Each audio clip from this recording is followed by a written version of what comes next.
Welcome to Get Paid for Your Pad, the definitive show on Airbnb hosting, featuring the best advice on how to maximize profits from your Airbnb listing, as well as real-life experiences from Airbnb hosts all over the world. Welcome. We are your hosts, Josefa Kapadia and Jasper Rivers. Get paid for your pad. Get paid for your pad. Get paid for your pad. Get paid for your pad. Get paid for your pad. Get paid for your pad. Hey guys, welcome back to another episode of Get Paid for Your Pad. And today we have another awesome new guest. She's a travel blogger, a writer, and an Airbnb host, and her name is Shara. Shara, welcome to the show. Thank you. Now, as I understand, you and Jasper, you guys know each other, is that right? Not really. Well, I have no idea what's going on then. I'm completely out of the loop. Well, Jasper, I know that Jasper, go ahead. I know you reached out to her, so you kind of know her through the travel blogging community. Exactly. Shara and I both have a travel blog, and we're both member of a Facebook group, which is called Travel Bloggers, and that's how we connected. Okay, awesome. Awesome. So, Shara, why don't you tell us a little bit more about yourself? So we do know that you write and you love to travel. Why don't you tell us where are you located? So I live in a little town called Nederland, which is funny because that's where Jasper is from the country, but we're actually a little town in the mountains in Colorado. We have a lot of outdoor activities here, so most people come to my town for hiking in the national forest or skiing, things like that. So we have a place kind of right on the edge of the forest, really nice and quiet, and just, a nice little getaway. So I've lived in Nederland for about 20 years, and I just love it here. Yeah, so I'm kind of offended that you guys took our name, and I've already informed the military back home, and they are going to come over and invade and take back what's legally ours. So just FYI. Okay, thanks for the heads up. The Dutch military is serious, by the way. The U.S. military cannot compare. Just letting you know. Yeah, absolutely. We just bought like 3 new armored tanks, and they're like only 20 years old. So it's wow, pretty badass. Well, I'm gonna go start building my bunker as soon as we can, and I'll be okay. Good. So Shara, can you tell us a little bit about your listing? Are you renting out your whole place, or is it just a room, or do you share your accommodation with your guests? It's actually what we have is kind of like what some people call a mother-in-law apartment. So it's kind of a self-contained little unit. So it has a common wall with our main house, but it has a separate entrance, and it's so it has like a kitchenette and the bathroom and bedroom, kind of a little living area. So it's kind of like a little studio. So it's just that one space that we rent out. Okay, and do you? When you have guests over, do you share a lot of things with your guests? Like, do you hang out with them, or do you share meals, or do you? I leave that. Do you maybe engage in activities with them? Like, how does that work? Well, I just leave that up to the guest, to be honest. I always say if I'm available, which I usually am because I'm at home almost all the time, and most people seem to sort of prefer to be left on their own, especially for what I offer at my place, which is kind of a quiet getaway, sort of thing. But I always tell people if they, want to get together and chat. Sometimes people like invite me over for drinks to the studio side or whatever, and I've hung out with people in town. But I don't. I completely leave that up to people. I let them know I'm available if they want to do something. Otherwise, I just leave them to themselves. That's cool. So what got you started with Airbnb? Well, we were actually, my husband and I were in South Africa, and we were couch surfing with a woman who was renting her place out on Airbnb, and she gave it to couch surfers when it wasn't booked. So that was the first time I had heard about it, and we were like literally signing the closing papers for this house, like while we were in South Africa, you know, virtually over the internet.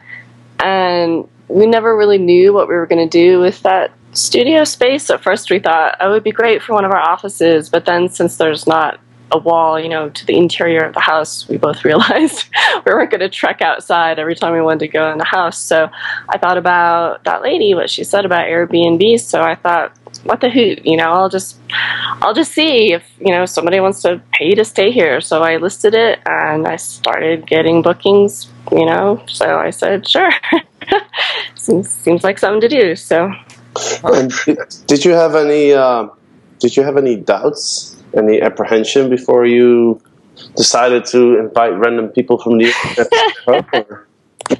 Well, sure. You know, and I'd been part of the couch surfing community for a little while, so I wasn't completely unfamiliar with having strangers over. But, you know, I didn't know, like, how they would treat the property, especially because they're, you know, completely in their own space over there.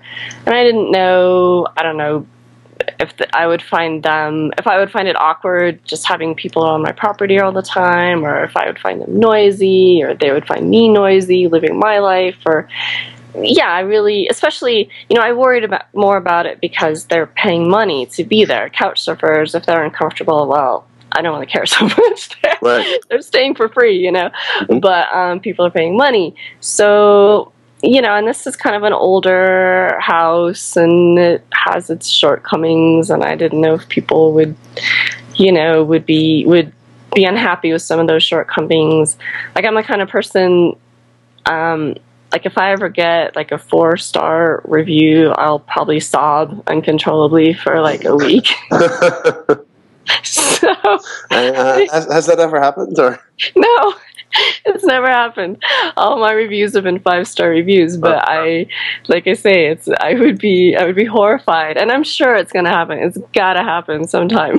But so I worry about little tiny things. You know, oh my gosh, I don't know, I forgot to fold the toilet paper into a triangle or something. Yeah, something stupid. But it's mostly. Sounds like you're taking your role as Airbnb host very serious, which is. And I'm actually impressed that you've been hosting since 2011 and you've never had a non-5-star review. That's definitely something to applaud. No, I never have. Well, thank you. Like I say, I hope it continues.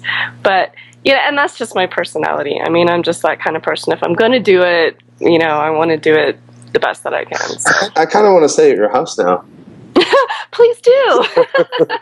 So basically, to summarize, you did have some doubts and some apprehension before you started, but your experience has been positive. Yeah, I mean, all the things I was worried about in particular, so far none of those, you know, worries have been warranted.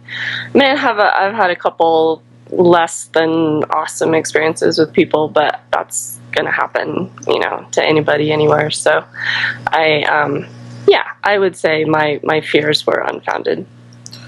So you mentioned before that you live in a quiet area, right? A smaller town. Does your area have a lot of traffic or a lot of visitors typically? It's relative to, you know, some big city, or like, you know, like we're about a little over an hour away from Estes Park, which, you know, tons of people go to Estes Park.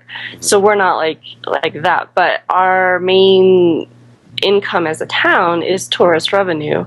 So, you know, our population is 1,500 people, so we're quite small.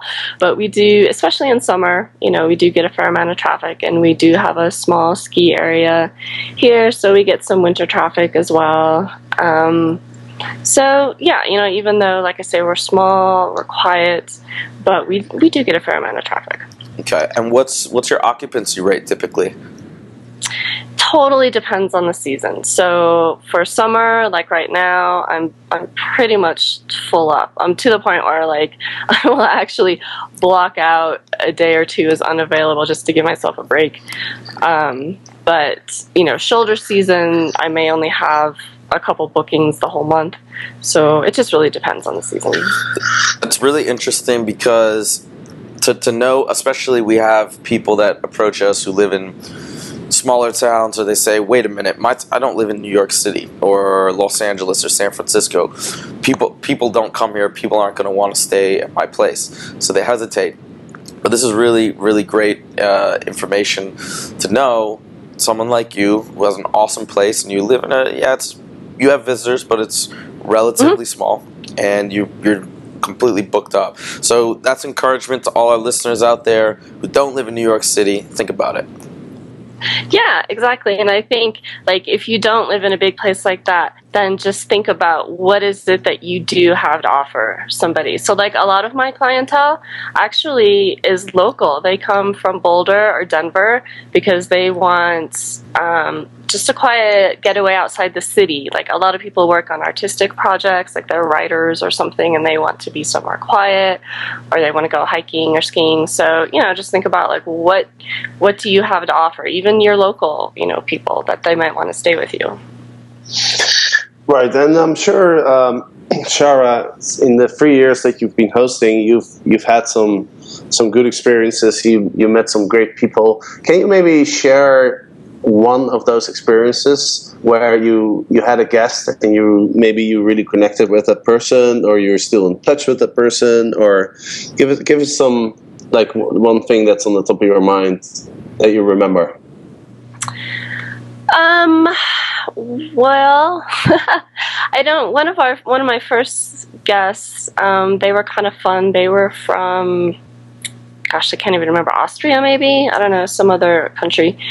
And they were just really fun because they were very engaging, and they wanted to, you know, talk with us, and they basically, they kind of like adopted us. So they were like an older, you know, retired couple, and they, you know, it was like they adopted us as their kids. And, you know, we eventually, you know, brought them inside the house. They wanted to see the house, and which was, you know, fine with us, and we hung out all the time, and that was a really early on experience. So it gave me, like, I don't know, a friendly, you know, sort of feeling about the people who would stay here. And but I haven't kept in touch with them afterwards. But I do have, like, a little page on Facebook, so sometimes people keep in touch with me through that. Okay, that's interesting. So you promote your Airbnb listing on Facebook through a Facebook page?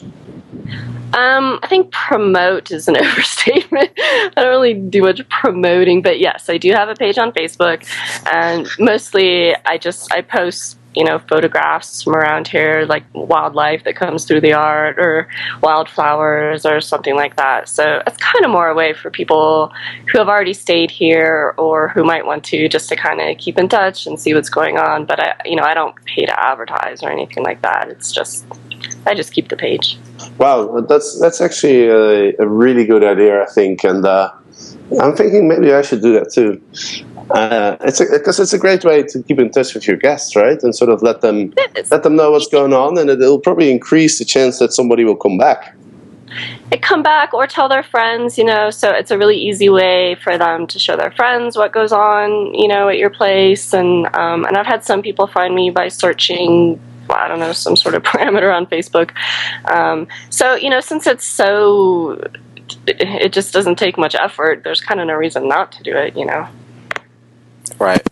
Now, since you started, I think you said in 2011, how has hosting, renting out impacted your life? And this is both in a financial sense, but also really, like, what has it enabled you to do? Who has it helped you to meet, etc.? Well, you know, it really is mostly the financial impact. I mean, I wouldn't do it if I didn't need the extra cash.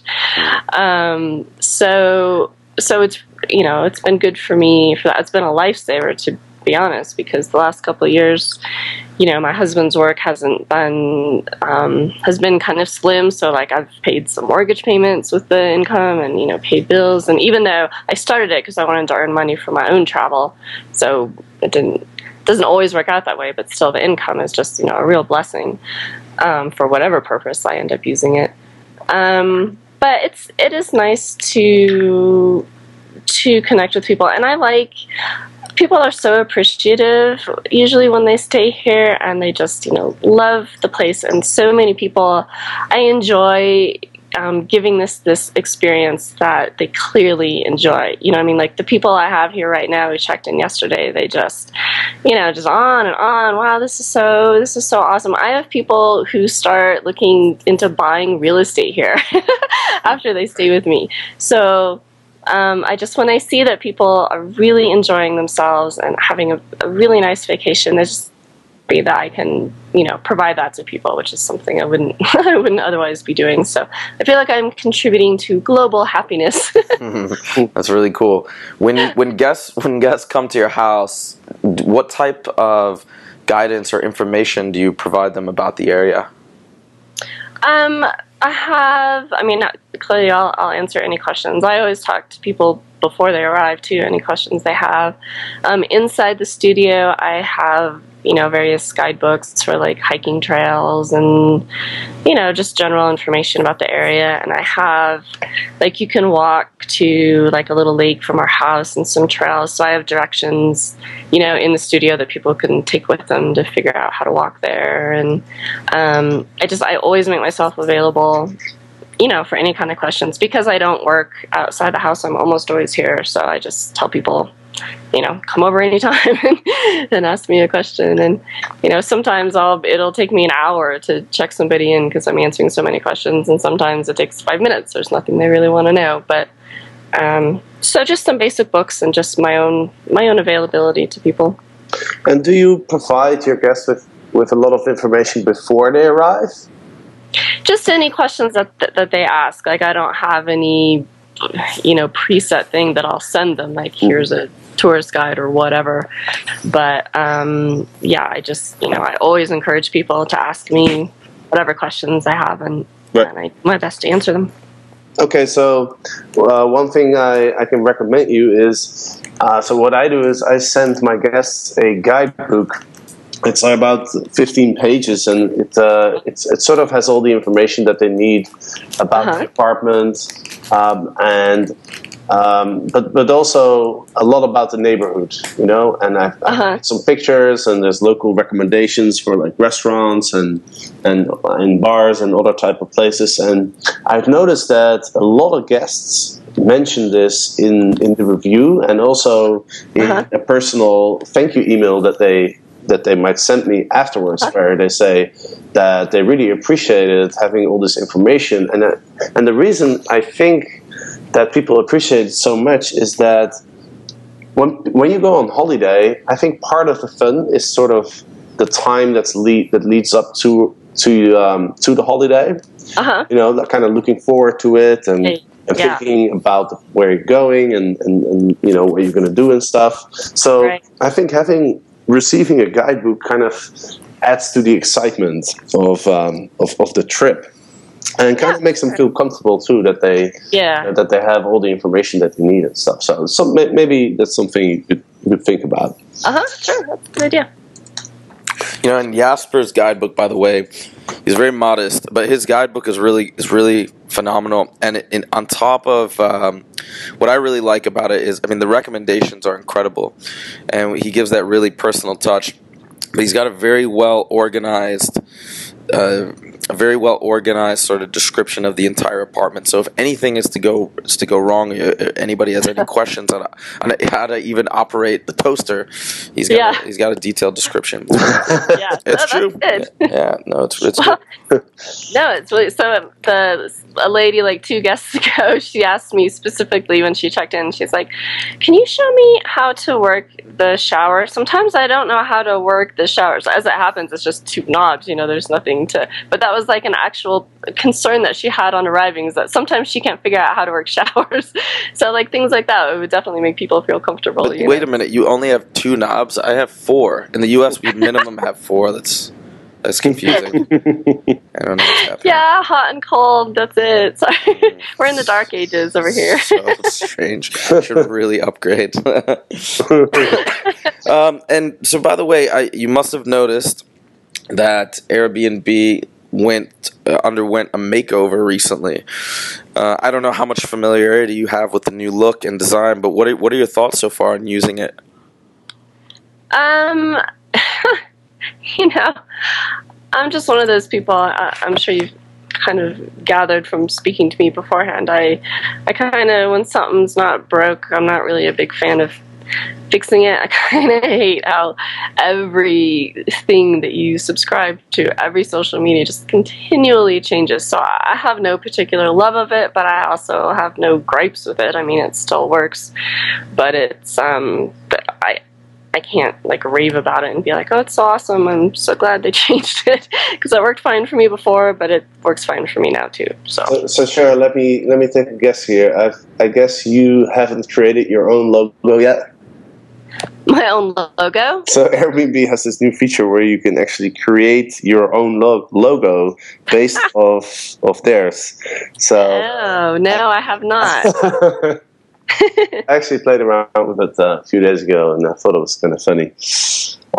But let's move on to a different subject. One thing that people find very complicated is how to define what pricing to use for their place, and how to vary the pricing throughout the seasons, and how to adjust it. So, can you tell us a little bit about how you go about pricing your listing? Well, for one thing, I don't do seasonal variations. That's just a personal preference. Mm-hmm. It's the same. But the main way that I arrived at my price, first of all, I just decided ahead of time that I wanted to be lower than the local motel. We only have 2 motels, like I say, we're pretty small, but I wanted my price to be lower than them.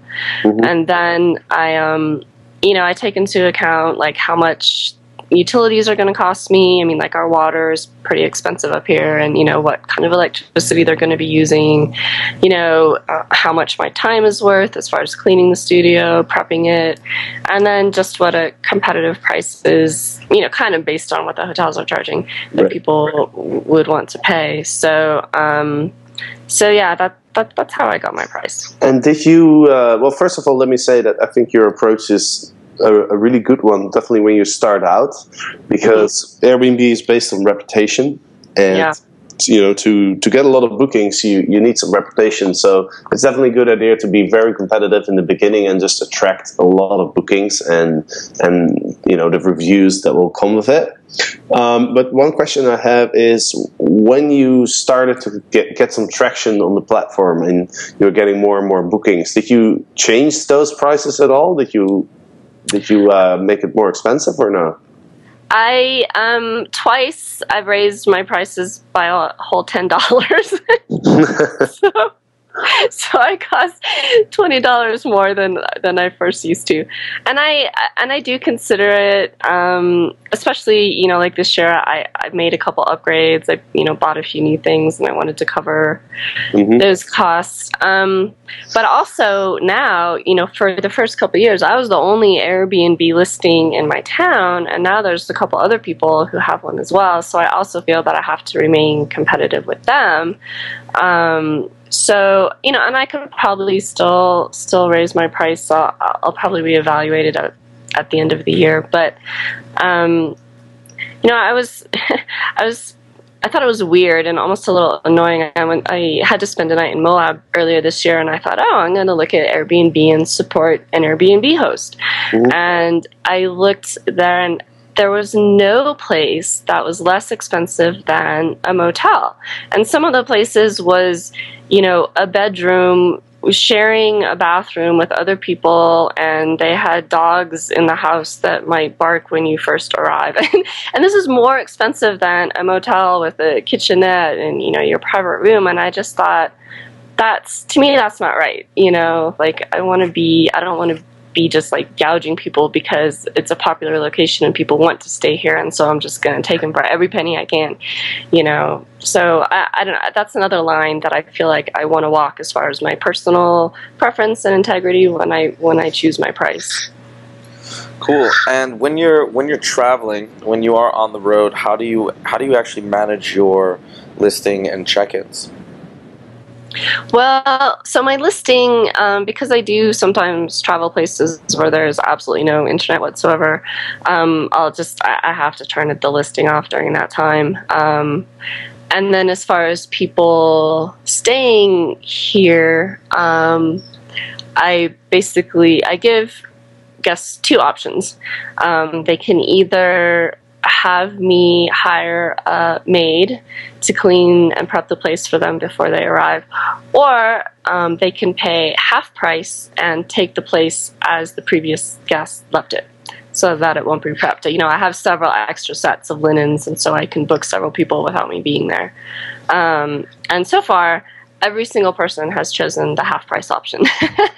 So that also just makes me realize, you know, people are really out to find financial deals and have an affordable vacation. So absolutely, and I would just wanted to mention that you said you turn your listing off sometimes, and you know, this is something that people might not know, but if you temporarily don't want to rent out your place, you can always turn it off and just turn it back on when you want to rent it out again, so you don't have to delete your listing and rebuild it all the way from scratch.